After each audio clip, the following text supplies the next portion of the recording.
दोस्तों, सबसे पहले तो मेरे तमाम दर्शकों को दीपावली की अनंत अनंत शुभकामनाएं। मैं उम्मीद करता हूं कि रोशनी का यह त्योहार आपके जीवन में, आपकी जिंदगी में, आपके परिवार के, आपके बच्चों के जीवन में खुशियां भर दे, रोशनी भर दे। ईश्वर से मेरी यही प्रार्थना है। Happy Diwali once again. कायदे से दोस्तों, मैं लगातार सोचता रहा कि क्या दिवाली के दिन मुझे कोई राजनीतिक शो करना चाहिए, मगर यह तस्वीर आपके लिए देखनी बहुत जरूरी है दोस्तों। पूरे स्क्रीन पर देखिए, मनीष सिसोदिया रोते हुए अपनी पत्नी जो बहुत बीमार हैं, सीरियस हैं। कल दिल्ली की एक अदालत ने उन्हें 6 घंटे का वक्त दिया, 10 से लेकर 4 बजे तक, कि वो अपनी पत्नी से मिल सकें। मनीष सिसोदिया यहां पर रो रहे हैं अपनी पत्नी को गले लगकर। सिर्फ मनीष सिसोदिया नहीं, आज दिवाली के दिन कई लोग जो राजनीतिक हैं, गैर राजनीतिक हैं, पत्रकार हैं, आज जेल में बंद हैं। मनीष सिसोदिया की तस्वीर हमने देखी जो हृदय विदारक है। आप में से कई लोग इस वक्त कमेंट सेक्शन में कहेंगे कि भाई, भ्रष्टाचार का मामला था, तुम क्यों आंसू बहा रहे हो? मैं आंसू नहीं बहा रहा हूं, मैं आपके सामने मुद्दा रख रहा हूं नंबर 1। मगर आज मैं मनीष सिसोदिया की बात इसलिए कर रहा हूं दोस्तों कि मैं आपको याद दिलाना चाहूंगा कि अदालत ने किस कदर जिरह के दौरान यह साफ तौर पर कहा था कि मनीष सिसोदिया के खिलाफ कोई सबूत नहीं है। सुप्रीम कोर्ट ने यह भी कहा था कि मनीष सिसोदिया के खिलाफ जो ईडी का केस है वो 2 मिनट अदालत में नहीं टिकेगा। सुप्रीम कोर्ट ने यह भी कहा था कि जो ईडी ने दावा किया था कि मनीष सिसोदिया ने 2 करोड़ 20 लाख रुपए की रिश्वत ली, वो भी गलत है। 100 करोड़ की रिश्वत की बात भी गलत है। और सबसे शॉकिंग बात, जिस बुनियाद पर सुप्रीम कोर्ट ने उनकी बेल की अर्जी को खारिज कर दिया था, यह कहकर कि शराब के विक्रेताओं को, शराब बेचने वालों को 338 करोड़ रुपए का फायदा हुआ, और इस आधार पर हम कह सकते हैं कि यह अपराध से की गई कमाई है, यह 338 करोड़, और इसलिए हम इन्हें बेल नहीं देते। शॉकिंग बात यह है दोस्तों कि जांच एजेंसीज ने कुछ शराब के विक्रेताओं पर तो निशाना साधा, मगर ये जो 338 करोड़ की कमाई है, ये तो, इसका फायदा तो कई शराब की कंपनियों को हुआ होगा ना, या कई शराब बेचने वालों को हुआ होगा। उन पर तो कोई केस नहीं हुआ, उन पर तो कोई भी केस नहीं हुआ ना। जांच एजेंसीज ने उनकी जांच नहीं की। सबसे बड़ी बात, अगर एक पॉलिसी बदली जाती है और उससे अगर शराब बेचने वालों को फायदा होता है, तो इसमें भ्रष्टाचार कहां है? क्योंकि सुप्रीम कोर्ट खुद कह रहा है कि हमारे पास कोई प्रमाण नहीं है कि मनीष सिसोदिया को रिश्वत दी गई, और फिर भी सुप्रीम कोर्ट ने उनकी बेल की अर्जी को खारिज कर दिया। फिर इस तस्वीर को देखिए जहां मनीष सिसोदिया अपनी पत्नी से मिल रहे हैं, उनकी पत्नी जो बहुत बीमार है। मैं आपसे समझना चाहता हूं दोस्तों, इस तस्वीर के लिए जिम्मेदार कौन है? अरविंद केजरीवाल का बयान आपकी स्क्रीन पर। क्या कह रहे हैं अरविंद केजरीवाल? यह तस्वीर बेहद पीड़ादायी है। ऐसा शख्स जिसने देश के गरीब बच्चों को एक उम्मीद दी, क्या उसके साथ ऐसा अन्याय सही है? ये सवाल अरविंद केजरीवाल पूछ रहे हैं। और सवाल सिर्फ किसी मनीष सिसोदिया का नहीं है, क्योंकि मैं आपको बतलाना चाहूंगा कि जस्टिस मदन लोकुर ने खुद एक बयान में, जो कि सुप्रीम कोर्ट के पूर्व जस्टिस हैं, उन्होंने कहा है कि सुप्रीम कोर्ट ने मनीष सिसोदिया और विपक्ष के साथ नाइंसाफी की है। आप जानते हैं मदन लोकुर साहब ने क्या कहा है?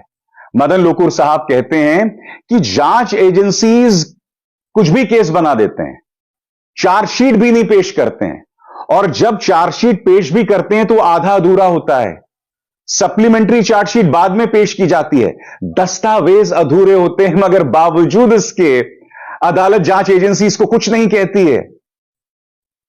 यानी कि जांच एजेंसीज पहले विपक्ष के नेताओं को जेल में डाल देती है, जेल में डाल देने के बाद वो सबूत जुटाती है, जो न्याय की प्रक्रिया के पूरी तरह से खिलाफ है दोस्तों। इसीलिए जब मैं ये तस्वीर देख रहा हूं जिसमें मनीष सिसोदिया रो रहे हैं, इसके प्रति मेरे मन में सहानुभूति है। यह तस्वीर भारतीय न्याय व्यवस्था के ऊपर एक बहुत बड़ा सवाल या निशान है कि कोई सबूत नहीं है एक व्यक्ति के खिलाफ, मगर वो जेल में है। मगर ये इस देश की हकीकत हो गई है ना। 2-2 साल तक लोगों को जेल में बंद करके रखा जाता है आतंकवाद की धाराओं में। क्यों? क्योंकि यूएपीए लगा दिया गया है। भीमा कोरेगांव मामले में कई लोग 4-4 सालों से बंद हैं, उनके खिलाफ भी कोई सबूत मौजूद नहीं है दोस्तों, मगर फिर भी इस तरह की नाइंसाफी, इस तरह का अन्याय चल रहा है।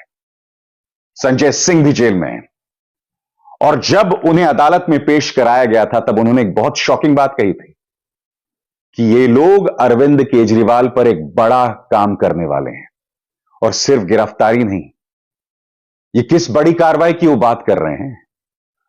क्या अरविंद केजरीवाल को लेकर कुछ खतरा है जिसका जिक्र संजय सिंह यहां कह रहे हैं? सुनिए संजय सिंह यहां क्या कह रहे हैं दोस्तों।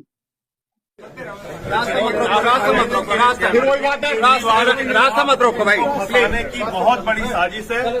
सिर्फ गिरफ्तारी नहीं, केजरीवाल के साथ बड़ी घटना को अंजाम देने वाले हैं ये लोग।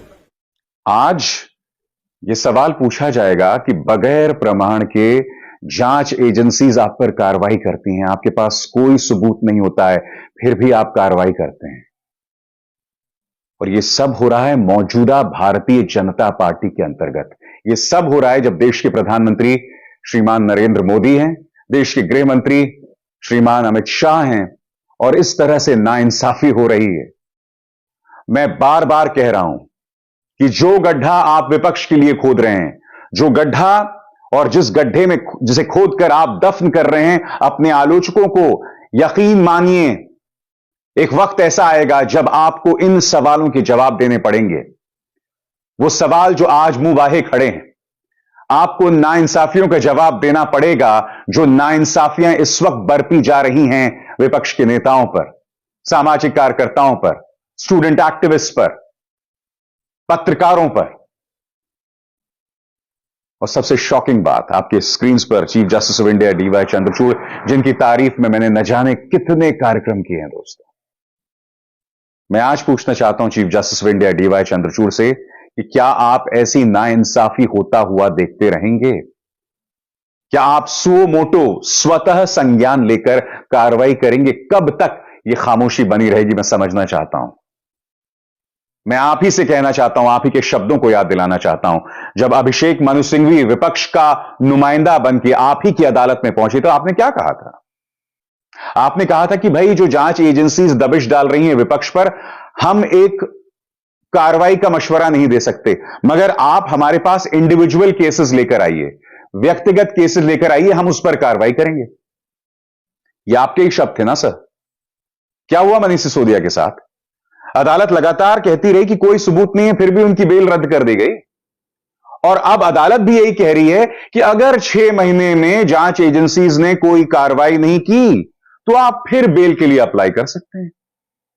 यानी कि जांच एजेंसीज को कोर्ट्स ने पूरी छूट दे रखी है कि आप जो मर्जी करें, आप जो मर्जी करें, आप आधी अधूरी चार्जशीट पेश करें, आप आधे अधूरे दस्तावेज पेश करें, आपके पास कोई प्रमाण नहीं है, आप कोई प्रमाण पेश नहीं कर पाए कि घूस दी गई, मगर अदालत कोई दबिश नहीं डाल रही, कोई अंकुश नहीं डाल रही।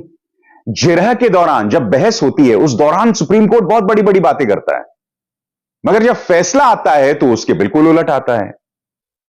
याद कीजिए सीक्रेट इलेक्टोरल बॉन्ड्स, गुप्त चुनावी चंदे को लेकर भी, क्योंकि उस बहस के दौरान chief justice of India DY Chandrachud उसकी अदालत में हैं, वो जज चंद्रचूड़ साहब ने बड़ी बड़ी बातें की। अब देखना है फैसला क्या आता है, मुझे इंतजार होगा।